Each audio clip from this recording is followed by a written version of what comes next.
From the beginning, when the Dow and DuPont merger was announced, there was fear about the DuPont pensions in Delaware. That fear still exists. To talk more about that is Jeff Mordock from the Delaware News Journal. Thank you so much for being back here once again. Thank you for having me, Larry. So there was, especially in the very beginning with this merger, there was doom and gloom. It doesn't sound like it's going to be as bad for Delaware because you have these two spinoffs. But what about the pensions? That's a whole other story. Well, the pensions is a whole other story for a couple of reasons. One is that DuPont has a $26 billion pension obligation, and their pension fund only has about $17 billion in assets. So there's a $9 billion gap right there that needs to be resolved. Now, DuPont says that they're trying to make up the gap. They're going to put $230 million into the pension fund by the end of this year. But you know, $230 million when you're trying to get up to $9 billion, that's quite a gap right there. So what do you see? I mean, so pensioners should be concerned right now? Well, it's hard to know exactly. I mean, the pensioners should be concerned because of the gap, but there's different math that's used to calculate how solid a pension is. And it's very kind of confusing because under federal law, you can calculate a pension one way or another. The pensioners who are worried about their pension say under this law, the pension's only 67% funded.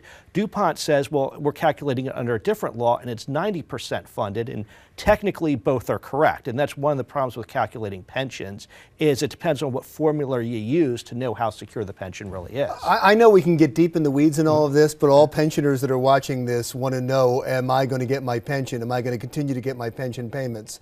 What's the answer for them? Well, DuPont swears that anybody who was promised a pension will be getting a pension. But on the same, as they say that, they've also been trying to buy out some of the longer-term pensioners to try to reduce their overall pension obligation. Which is completely legal. It is very completely legal. But it shows that, you know, they are at least to some degree concerned about their pension obligation, that they're taking steps now to try to reduce it. The other concern that pensioners have is, well, the pension may be solid as long as there's a DuPont. When DuPont completes the merger with Dow and they split up into three companies, it's not clear where the pension obligation is going to go. There's not going to be a DuPont anymore, so one of the legacy companies is going to have to pick up that pension.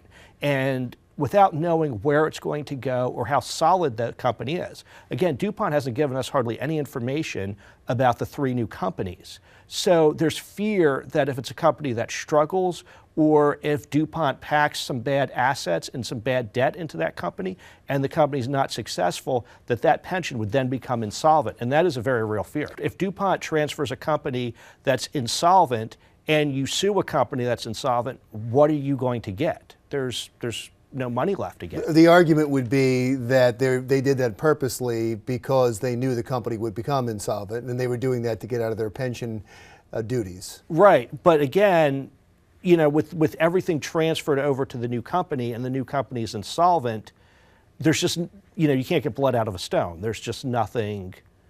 There'd be so the lawsuit would have to come before the pensions were transferred, if there was going to be one. If there was going to be, it would have to come before they're transferred, but we don't know. But if they're not transferred, until they're transferred, we're not going to know the strength of the pension. That's sort of the catch-22 with this. You can't stop the transfer. You can only complain about it after it happens. Exactly right, yes. And there still is remedy in court at that point, though. There is, yes. But again, you know, there is remedy, and you can invoke some federal laws like ERISA. But again, you know, the problem you've got is once the pension is gone, or if DuPont de-risks it, which is another challenge that the pensioners face, which they could transfer the assets to an insurance company. And when they do that, that's going to remove all protections under federal law. And there's a couple of companies that have done that. And when they've done that, the pensioners have lost their pensions. We're getting far down the road of speculation. Okay. Yes. We don't know if any of that's going to happen. We're just going through some of the scenarios. So hopefully the pension will be fine, and DuPont and Dow and the spin-off companies will keep their promises. That's exactly right. And DuPont, they say that they're going to keep their promises. James Collins, who's going to head the agricultural company that split, he testified before Congress last month, and he talked about how DuPont is going to keep their promise to their pensioners. But there is a lot of fear because you don't know where the pension's going to go. There is a gap.